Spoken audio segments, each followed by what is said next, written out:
Oh.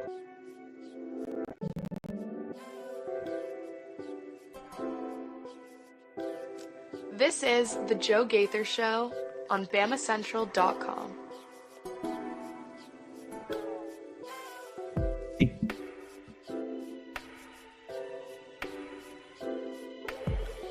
Yes. Good afternoon, Tuscaloosa, Internet World, West Alabama. How we doing today on this Tuesday, December the 3rd? This is the Joe Gaither Show on Bama Central and BamaCentral.com. Hanging out with us in the Derek Daniel State Farm Studios, right off McFarland Boulevard, right here in Tuscaloosa.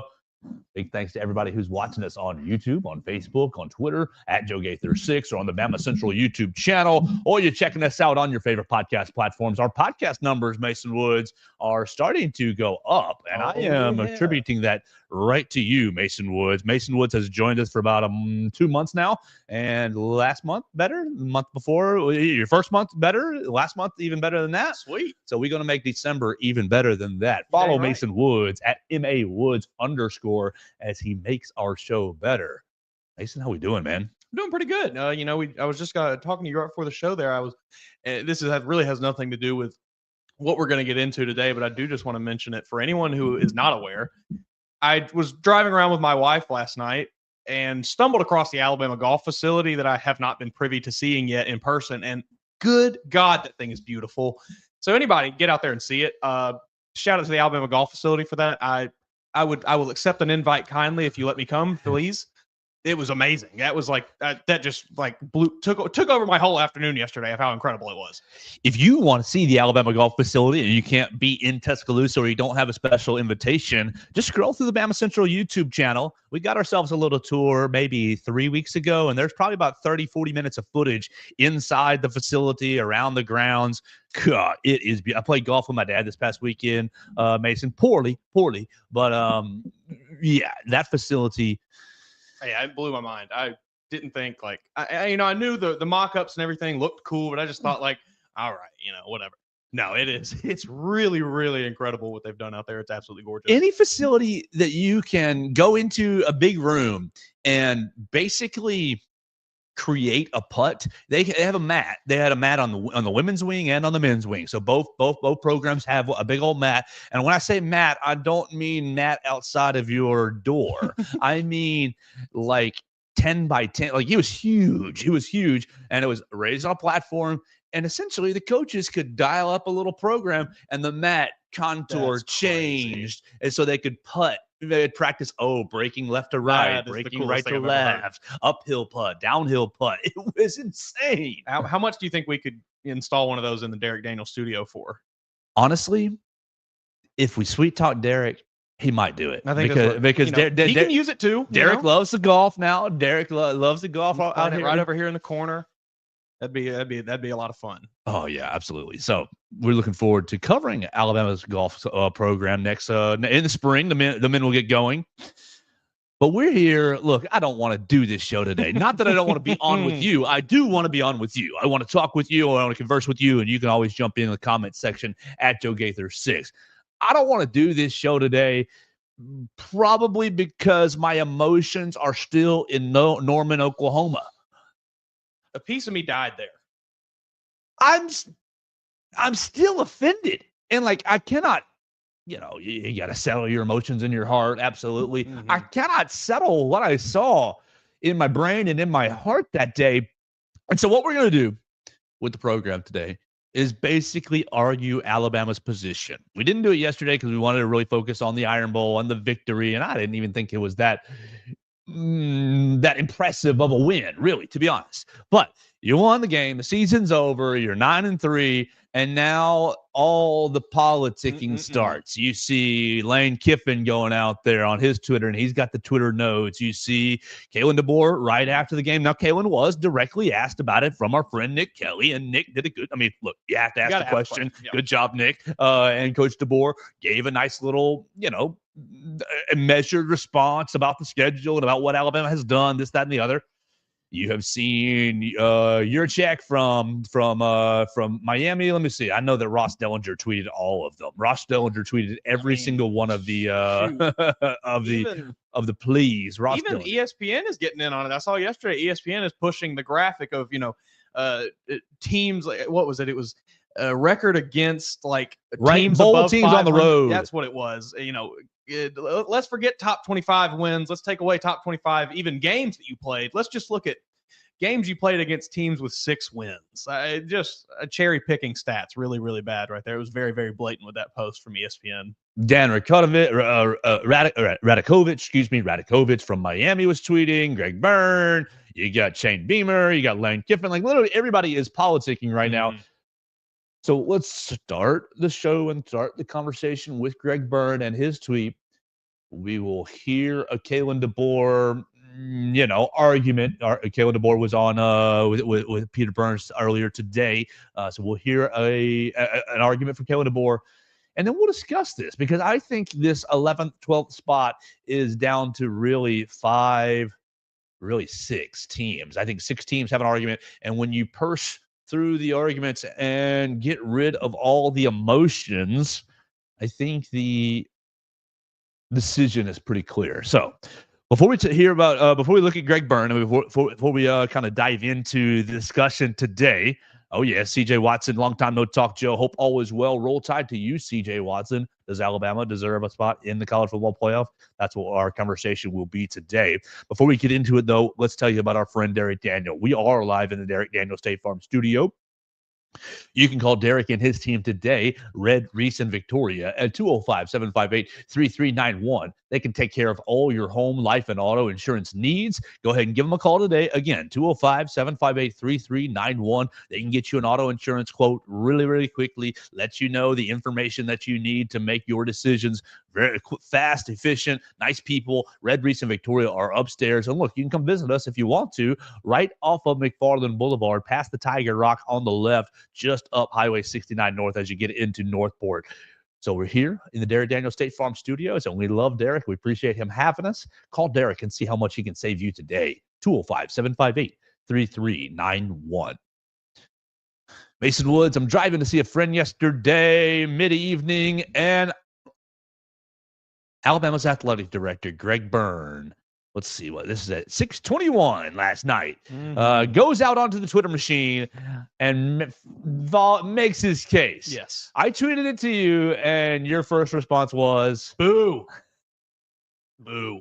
And, I will say, after the tirade I went on yesterday against Lane Kiffin, which I still hold firm in my opinion there, I did think about it a little bit, and I think I've kind of come to the conclusion. I think my biggest issue is when a coach, an athletic director, whatever, someone involved with the program in any way like that, that is a representative for the program, when someone goes out of their way to not only build their team up, but try to directly name another team and be like, this is why we're better than that team.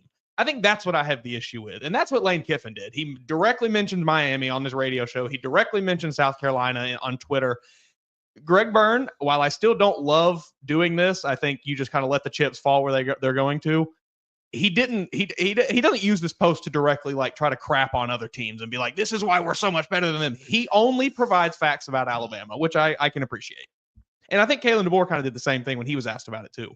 All right, so Greg Byrne, if you didn't see it, if you're not on Twitter, that's A-OK. He says, here's a good look at the numbers and rankings for Alabama football. Recognize that there's a lot of chatter about 2 and 3 loss teams. However, that's just one factor. When you look at the college football playoff principles for its selection committee, the first bullet point on the list of consideration is strength of schedule.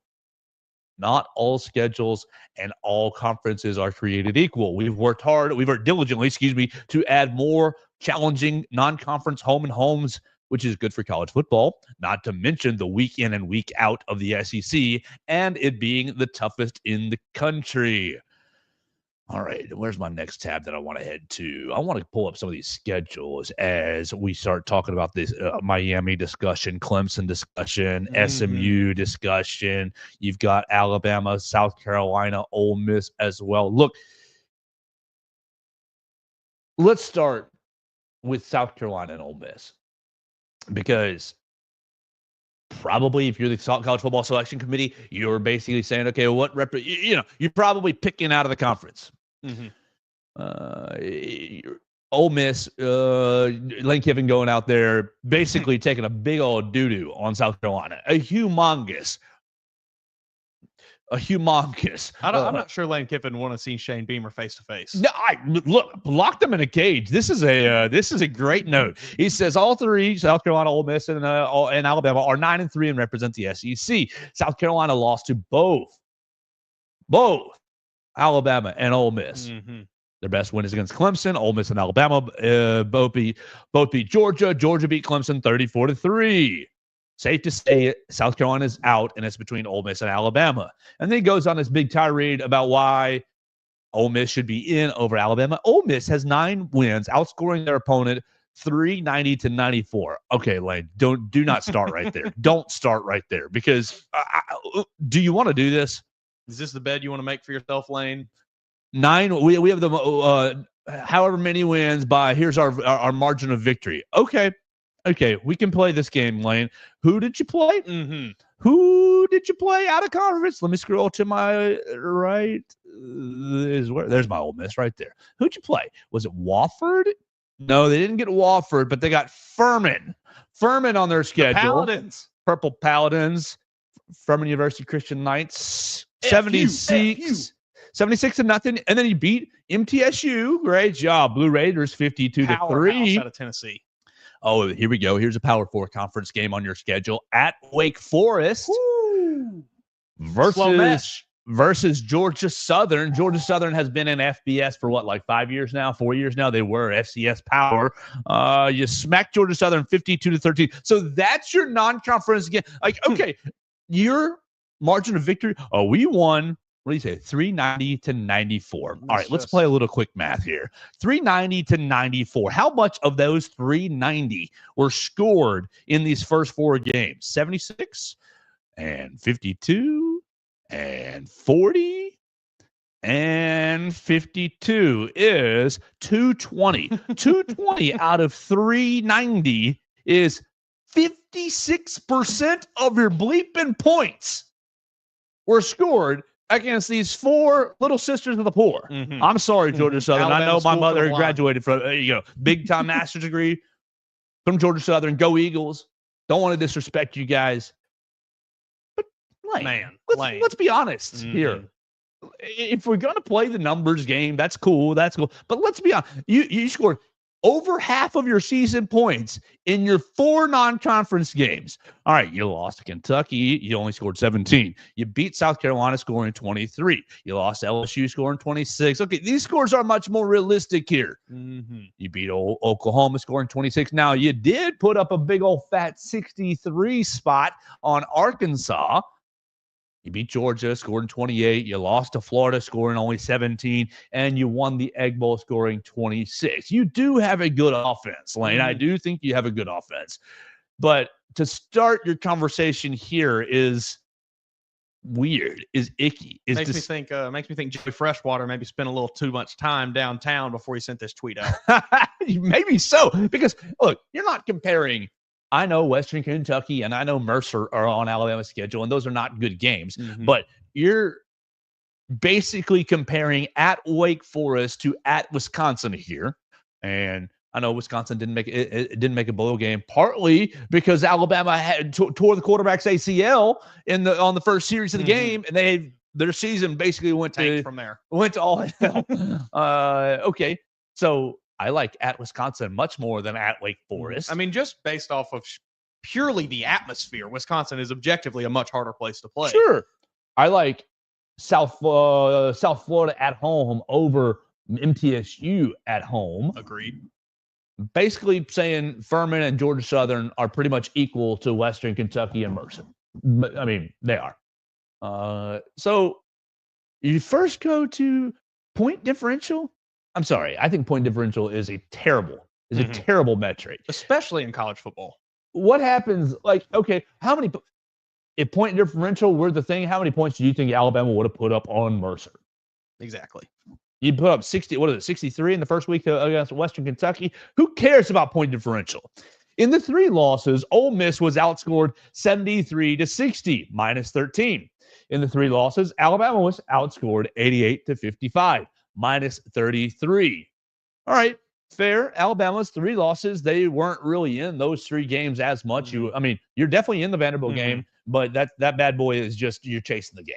You never really were in the Oklahoma game. I guess you could argue that first half you were in the game, but no, weren't doing anything to stay competitive.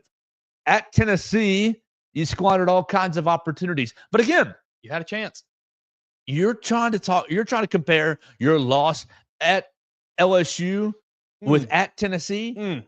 I'm sorry. We all love LSU, big time program, nice little brand, is a top 5, top 6 team in the SEC year in and year out, but they're having a really bad year. They're unranked. They're 8-4 on the season. That's your big loss on the road, right? Alabama's big loss on the road is to a playoff team. Tennessee is not having this debate. Tennessee is in. Tennessee is preparing for December 20th. They're in. I'm not real sure that losing at Tennessee is as shameful as losing at LSU. We have seen LSU is booty cheeks, bad on defense, not good. Yeah, paper tiger on the offensive line. This high-flying, fancy offense you got, Lane. Why didn't you put up more points against LSU, one of the worst defenses in the SEC? Ridiculous. And you're going to say, okay, you got a 7-point loss at Florida. Oh, our close loss at Florida. Wasn't the Alabama loss like 5 points at Vanderbilt? Wasn't it 40-35? I think it was what it was. And then, okay, you lost at home. This is the black mark. Right. You lost at home to Kentucky. God.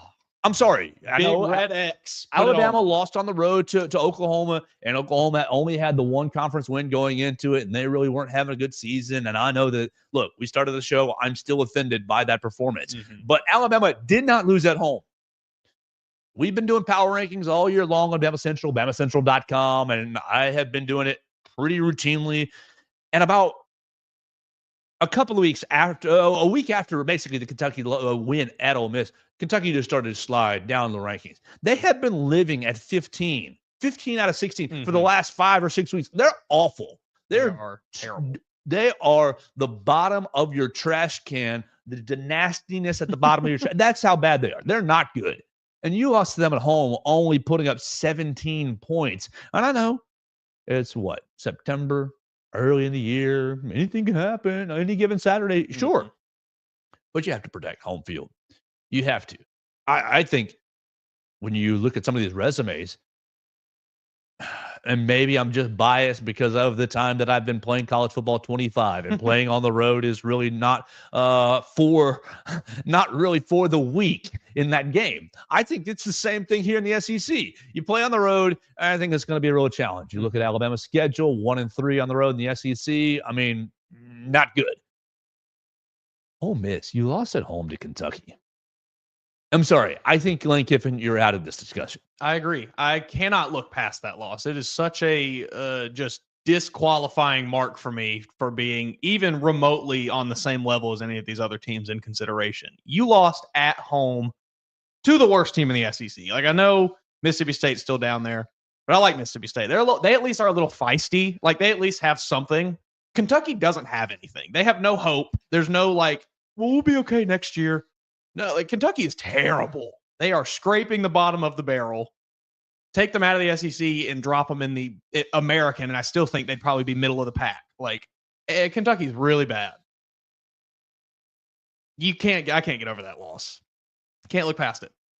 And Lane, you know that. I think Lane knows that deep down. That's why he's doing all this politicking. That's why he's all over Twitter talking about, win different or point differential. Oh, our offense averages this many yards a game. Lane knows. He knows he shouldn't have lost to Kentucky at home, and he knows that that's what's going to keep him out of this playoff. Well, he conveniently knows that because the loss to Kentucky is never really referenced in here. Obviously, he does acknowledge 3 losses. We had 3 losses, but he acknowledges the loss to Ole Miss. To LSU. He acknowledges Alabama's loss to Oklahoma, their win over Oklahoma. But there's no mention There's no mention of losing to Florida. There's no mention of losing to Kentucky, not specifically, only in point differential. Oh, we barely lost to the second worst team in the conference. Like, people have been all year long giving me Vanderbilt, and it's like, okay, they are now at the year is over 6-6. But let's remember that their win total was 2.5 going into the season. They're having a better year. They're not the worst team in the conference. Are they the best team? No, they're in the right in the middle of the pack, 10, 11, 12. Yeah, they're in that 10, 11, 12. It's not a good look to lose to Vanderbilt anytime, but you didn't lose at home to Kentucky. If Vanderbilt had come into Bryant-Denny Stadium and beaten Alabama, that'd be a humongously bad loss. I don't think losing. I'm sorry, I still just don't think losing in Nashville is that bad of a loss. I mean, they played Texas to a 3-point game there. Yeah. You're preaching to the choir here. Look, I fully agree with you. I don't think that those two games are even remotely comparable. A home loss versus Kentucky or a road loss versus Vanderbilt as apples and oranges to me. All right, so we go to the other SEC team because we're sitting here in this group of three: Ole Miss, Alabama, and South Carolina. Everybody angling for one another. And I'm going to go back to Greg Burns' discussion. Number 2 against winning percentage. Number 2 in opponent winning percentage at 674. Alabama is number 4 in the ESPN Football Power Index. I'm sorry, Greg, that's not a real stat. Number 4 in ESPN's efficiency rating, offense, defense, and special teams. That is a real stat. I'll take that every time. Number 10 in ESPN's strength of record. Number 17 in ESPN's strength of schedule. 3 wins against teams currently ranked in the college football top 25 poll. 4 wins against teams ranked or receiving votes in the AP top 25 poll at the time of the game. 6 of the 8 FBS wins have come against bowl-eligible teams. 1-4 the last 5 games heading into the postseason. Okay. There's some good in this. There's some bad in this. Mm-hmm. I don't really care about winning 4 of the last 5 games. I have to say that as we get into South Carolina, because that is where South Carolina's argument begins. South Carolina's argument begins is, we've won 6 in a row. Great. You won 6 in a row. You've beaten 2 quality teams in these 6 games. And great. 6 in a row is hard to do. Yeah. But does that matter? Is that what we're going to talk about? Is that what really matters? I mean, we're playing you, South Carolina, against Ole Miss and against Alabama, and the first 2 things that I see here are a loss to Ole Miss and a loss to Alabama. Yeah, that should disqualify you right there. I don't understand why we have begun this conversation of, but South Carolina's hot right now. They're playing the best football they've played all year. I don't care. They should have played this football all season. Why didn't they? Where was this level of football when they came to Bryant-Denny Stadium? Where was this level of football when they played Ole Miss? The games on the field have to matter, or else what are we doing? We're just going to go with Vegas odds and we'll throw 12 teams in there every year, depending on what the bettors say is going to be the best teams. The games have to matter. These teams played on the field, and we have results from those matchups. That has to mean something. Well, I'm seeing, South Carolina kept it close in Tuscaloosa. It's only a 2-point loss. If that were a neutral field, if this were Vegas, neutral field, South Carolina might win. Horseshoes and hand grenades, my friend. Close only count. Close means nothing to me. Almost gets you nowhere. No, you know what? In 5 years, when we're looking back at this, no one's going to remember that was a 2-point loss. They'll remember that you lost. Well, you know what people don't remember right now? Right now. Well, I'm pulling up the date on this game. This game was, oh gosh, I just had it. I just lost it and I had it. This game was, how many games? This is the 6th game of the year, so it's middle of September. It's after the Tennessee loss. Yeah. So it's middle of October. No, right before, it's before the Tennessee loss.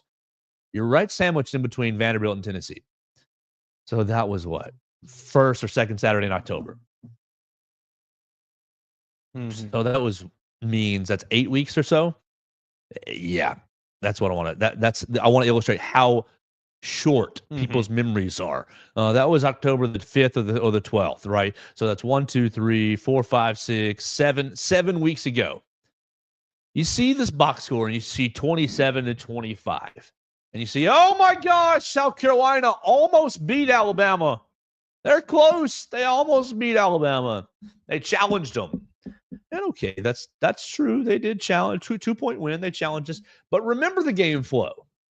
Alabama was up 7-0. Alabama was up 14-0. South Carolina cuts at 14-7. South Carolina cuts at 9-14. South Carolina cuts at 12-14. Oh gosh, halftime has changed. South Carolina takes a lead, 19-14. From here, 19-14 in the third quarter, Alabama goes touchdown, 2-point conversion failed, touchdown, X point made. So boom, you've put up 13 points to start the third quarter, right? Well, actually, you put up a touchdown to retake the lead at 10:42 in the third quarter, 20-19. You went for 2 to make it a 3-point game. You didn't get it. So it's a 1-point game. All right, cool. It's still tight.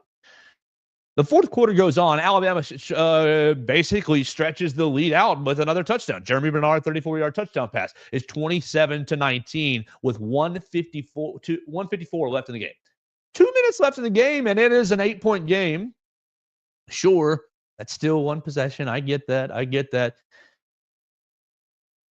But I remember, I'm pretty sure I was on the gamer for this game, and I came down, the sidelines thinking, oh, Alabama's in control of this game. Alabama's in control. This is going to be fine. And sure, South Carolina made some plays at the end to kind of get into it, kind of make it interesting, make it spicy. I think they recovered an onside kick, and they're throwing bombs down the field. I didn't feel like, now maybe this is my bias, but I didn't feel like that game was that close. No, we talk about this a lot when we like predict games and things about, oh, it's gonna look a lot closer than it actually was. I think this is a pretty good example of that. And I'm, sure, maybe I am biased too, like you. Maybe I'm looking at this with crimson-colored glasses, but I really think I'm trying to be objective here about it. Like, you go back and watch that game, you go back and watch even just the highlights from that game. There was never a moment where it really felt like, oh, Alabama. Like maybe when South Carolina got the onside kicks, I think they did. That was the only moment of that game where it felt like, okay, something could happen here. 4 turnovers for South Carolina in that game. They lost 3 fumbles. They threw an interception. I mean, they outgained Alabama 374-313, but they just didn't take care of the football. That game did not really feel like a 2-point game. That 27-25 looks a whole lot worse than what the actual film will tell you about the game. Now I remember their defensive line went crazy. Kyle Kennard went crazy. They had themselves a really good day, kind of getting after Jalen Milroe. But just, I don't know. Okay, so all right, that game, Alabama wins. I mean, yeah, at the end of the day, Alabama still won the game. So we have an on-field result where Alabama beats that team. That's what I don't understand. You got people now. Well, South Carolina's a different team. South Carolina's a different team, and we've seen Alabama. 2 weeks ago fall. Yes, they did. But you're looking at teams with the exact same record. We're not sitting here talking about a 9-2 South Carolina team that, oh, well, you lost to Alabama, you get them all again because your record's better. No. That's what I don't understand is we're in a little 3-team comparison, and one of these three teams lost to both of the other 2. South Carolina has no recourse and should not be even considered at this point. I agree. Look, I have ridden the Shane Beamer train since the early part of the season. I do like South Carolina. I like what they're doing there. I like Lenore Sellers. I think they're a good team. I like Shane Beamer. But you're just going to miss it this year. I hate it.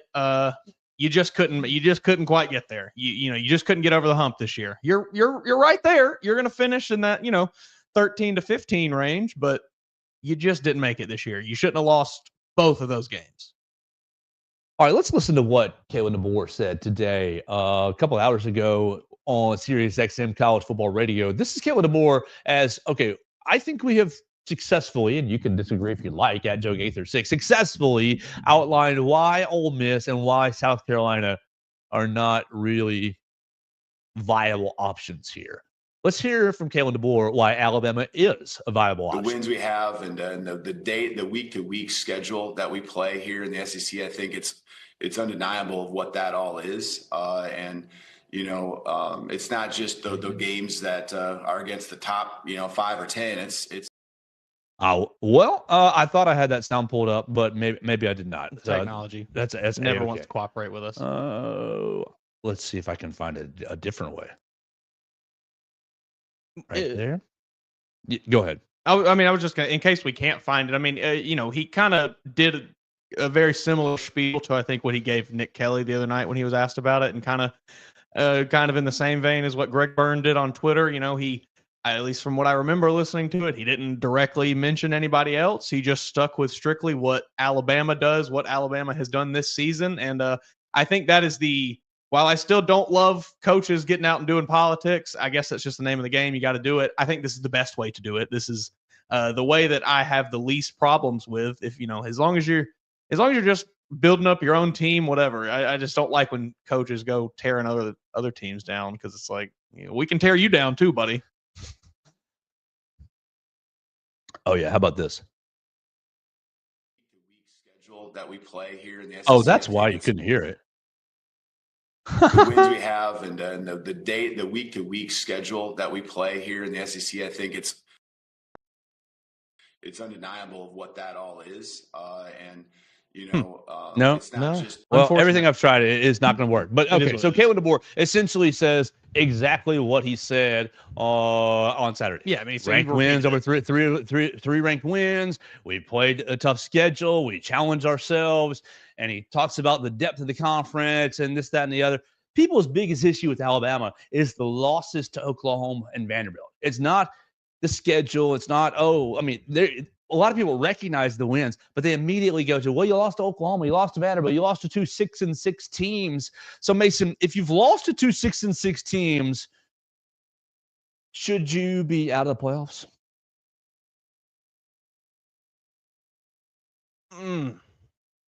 Oh, shoot. Actually, my man Wendell Harris says he did hear it. So maybe it's just on you, Mason. So how about this? We'll just let it play and let that go. It's against the whole season long. It's each and every week. And so the strength of schedule for the wins we have and the week-to-week schedule that we play here in the SEC, I think it's undeniable of what that all is. It's not just the games that are against the top, 5 or 10. It's against the whole season long. It's each and every week. And so the strength of schedule for us, the SEC and then some is just, I think very deserving that, with what we did, that we're one of those 12 teams. I've been a part of championship teams and know what that looks like, and the physicality that we have, the explosiveness we have. We have a defense that, creates a ton of turnovers. One of the best in the country. And, we're great in critical situations. So special teams, it's all across the board, offense, defense, special teams. We're a very balanced football team, but we have some very pronounced strengths. And, I know what that looks like in championship teams, and, we're very capable of that and have that. I also know what it feels like, from a resiliency standpoint and going through a season, especially these guys from, taking it back. And I know January, February through August doesn't matter to anyone else. But knowing what the courses that we've been on, and this is more of a prideful thing for me, that the resiliency we've had to come out and, back up who we are and what we stand for each and every week, when it's good, and even when we had the times at different points in the season where we struggled just a little bit. So I just feel like we have all that makeup of being not just a top 12 team, but a team that could win it all. All right, so that was a little bit of a risk. I hope everybody did hear that. My man Wendell Harrell on the Facebook machine said that it was working, so we didn't hear it when it was played back. But I did hear it earlier today, and I had one issue with Kalen DeBoer's comments. He said, we played well in high-leverage situations this year. Now, look, you're down against Georgia, and you get the touchdown. Yeah, you played well in some high-leverage situations, but At Tennessee, it's a high level leverage situation. At Oklahoma is a high leverage situation, particularly with everything that was on the line there. I don't think that you did play well at Tennessee and at Oklahoma, particularly. I mean, look, you get them to me, you get the mulligan in the first loss. Okay, you're learning the SEC a little bit. We got to figure out, sometimes it's hard to play on the road, this, that, and the other. I just don't know about playing well. I mean, yes, the Georgia instance is obvious. The Georgia instance is very, very clear. Just don't know about how clutch or how much this team is playing well in high leverage situations. Yeah, I agree with that. I think the examples of bad play in crunch time greatly outweigh the examples of good play in crunch time for this team. You mentioned it. You look to that Georgia game, sure, that you're playing well on a big stage. You were at home, so take that with a grain of salt, I guess. But you go to the second half of that game, you almost let Georgia come back and win it. So I don't think that's certainly not something that I look at this Bama team and I think, oh yeah, they handle pressure well. That's not the immediate place where my head goes. All right, so Wendell comments again, and you can join Wendell here on the comments section on Facebook at Joe Gaither 6, on Twitter as well, and YouTube as well. And I think this leads us right into the furtherance of our discussion.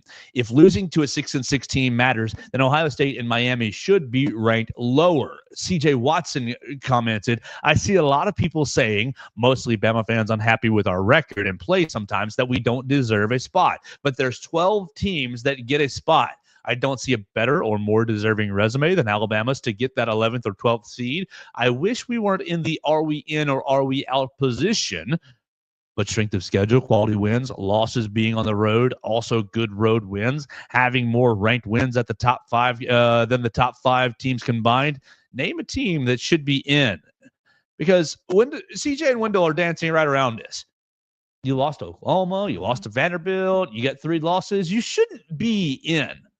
But we just told you why 3 SEC teams shouldn't be in either. We'll flip to the ACC in here in just a moment. But somebody's going to get this spot. Yeah. CJ makes a really good point there.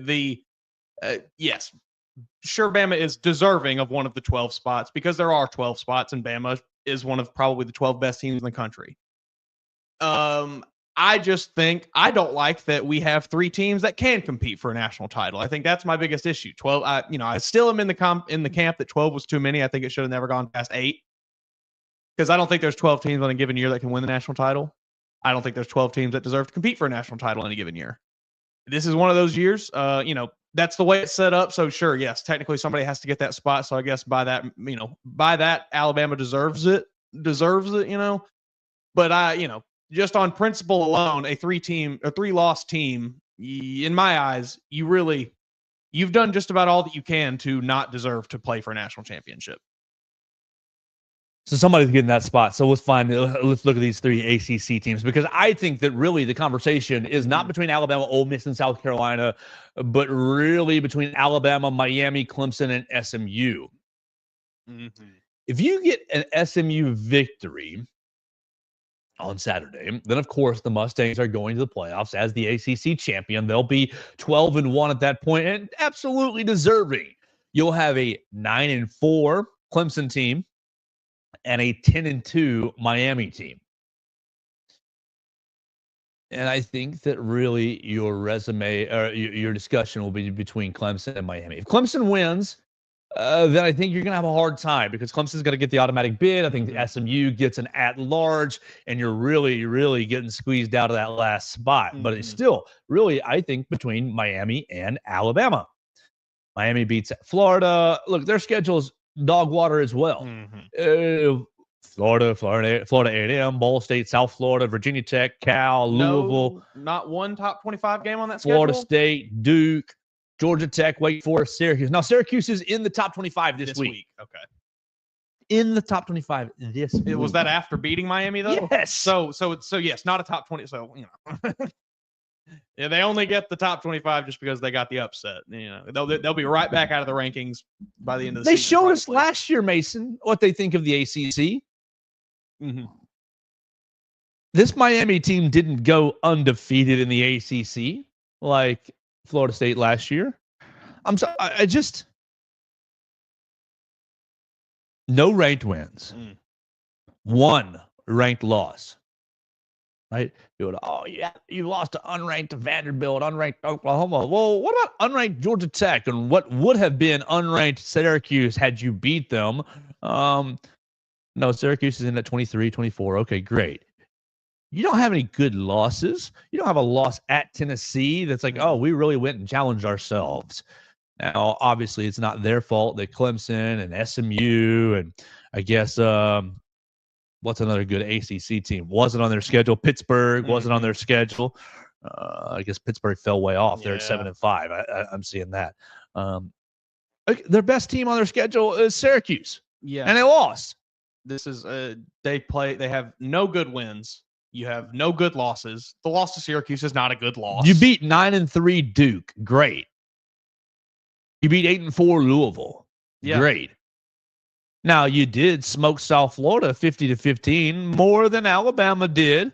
More than Alabama beat them by more than that. But am I just a fool that I have no respect for the schedule?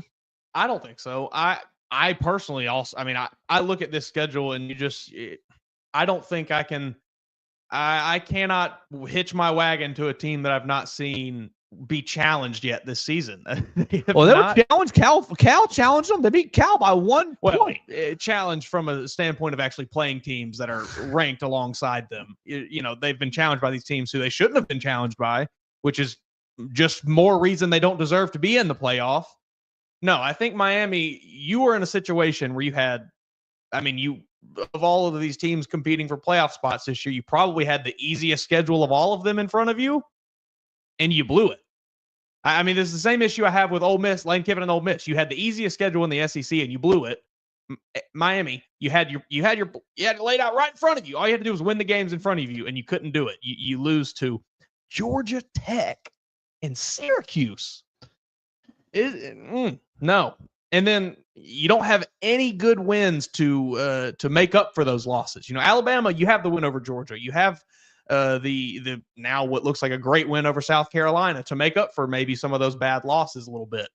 Miami does not have that luxury here. Miami should have put out this the score differential graphic with their non-conference, just like Ole Miss, beating Florida 41-17. Good looks. Smacking Florida A&M 56-9, smacking Ball State 62-0, and smacking South Florida 50-15. That's pretty low. That's at 32-9 is 41. So you gave up 41 points and you scored 106. What's that? 208 or so. 208 and 249 in those non-conference. So look, you got a great offense. I just don't know that the resume is good enough. Now, obviously, not 10-2. One fewer loss. Oh, wow. They played 12 games and they didn't lose as many as you guys did. So, sure. I can't argue with that. You got to conclude the program at some point. And look, tonight's going to be very, very interesting. Tonight on BamaCentral.com, I'll be doing an instant analysis, an instant reaction to the playoff announcement. My official stance, Mason Woods, is that I don't care if Alabama gets in or out. If they're out, they did it to themselves. If they're in, they probably deserve it among these teams that we've been discussing. The only team that's going to send me into a rage if Alabama is left out over this team is South Carolina. Agreed. Because you beat South Carolina on the field. I don't care about, we win 6 in a row to finish the year. That really does not matter at all. If Alabama's left out in favor of Miami, left out in favor of SMU and Clemson, will it sting? Sure. But you have nobody to blame but yourself. And I think where you've left yourself, you should be still in that 11-12 spot. But losing the way you lost at Oklahoma has really taken things out of your own hands. Yeah, I'm right there with you. If Miami ends up getting this 12 spot over Alabama, you're not going to really hear any arguments from me. They went 10-2 this season. It is what it is. Alabama went 9-3. You take the team with more wins. I can't really make any valid argument against that. Yes, but at the end of the day, I can't really argue against it. They do have more wins, so sure. Okay, but if we're going to play that game, Mason, why not Army? Hey, yeah. I did see 10 this and 1 argument this Army. morning on Twitter. I did see somebody pose this. I don't remember who it was. If it's just about the wins and loss record, yeah, if that's all that we're considering, that's the be-all, end-all. Well, throw in Army over Miami. I mean, Maybe throw they in don't have Army any over a ranked bunch of wins. teams, like- Their Army's loss, at least, is on the road to Good rank loss. to Notre Dame. I mean, Army has a better resume than Miami does. If we're just going blind resume here. That's why I think this discussion is dumb. Yeah. Oh, one fewer loss, Miami, you're in. I mean, I agree, but I just think if that happens, I'm just going to, like, I can live a little bit more with dumb people doing dumb things than I can with South Carolina getting put in over Alabama, Certainly. who literally lost to them on the field. If Army or if Miami are put in over Alabama, I'll think, well, that was silly, but I will at least be able to see the reasoning and rationale. Mm-hmm. I can live with it. If it's South Carolina, I have no answers for why they did that. Yeah. So it's going to be interesting tonight, Mason, where they put Alabama. It's the second to last rankings. Obviously, next Sunday is Selection Sunday. So these really are probably your most important rankings of the entire festivities. Alabama left the committee with a 28-14 win over the Auburn Tigers. Now, it's much better than losing like Texas A&M did, but just not. I didn't think it was a great final impression. No. And speaking of Texas A&M, man, that was so embarrassing for them. I mean, like, you have all this buildup. You have this amazing, beautiful, like, I mean, I'm sitting there like watching it. It was the most gorgeous thing I've ever seen. 110,000 people screaming their faces off, waiting as the team runs onto the field. Fireworks. They got fog machines. Probably a dude ripping an electric guitar somewhere. Like, and then you just go out and lay an egg. It was so bad. Horrible. Shame on you, Texas A&M. Shame on you, Mike Elko. Even after not preparing for Auburn, that's what you put up. Shame on you. Only able to muster a pick six. You're lucky Quinn Ewers gave that to you. Let's get out of here for the day. We are actually headed over to Coleman Coliseum because I am going to hear from Nate Oates as the boys are back from the Players Serve Festival, and they are getting ready for another road trip. They're on the road at North Carolina tomorrow. So we will hear from Coach Nate Oates. You can find that on the Bama Central YouTube channel. You can find all kinds of information from that press conference on Bama Central, Alabama Crimson Tide on SI. Tomorrow is a huge day. Mason, why don't you say goodbye to us by telling everybody what in the world we're getting into tomorrow? Woo-wee. The early signing period for football officially kicks off tomorrow, and boy, we are going to be extremely busy on not only Alabama on SI, but Missouri on SI, Miami on SI, and Boston College on SI. I think I was running the numbers yesterday, and I think it's going to be across those 4 sites anywhere from probably about 80 to 90 stories going live. So it's going to be a lot of profiles on a lot of these athletes that will be signing tomorrow. So be ready, be locked in, and let's see who Alabama lands. It's going to be a lot of fun. We'll talk about it tomorrow right here on the Joe Gaither Show on Bama Central and BamaCentral.com.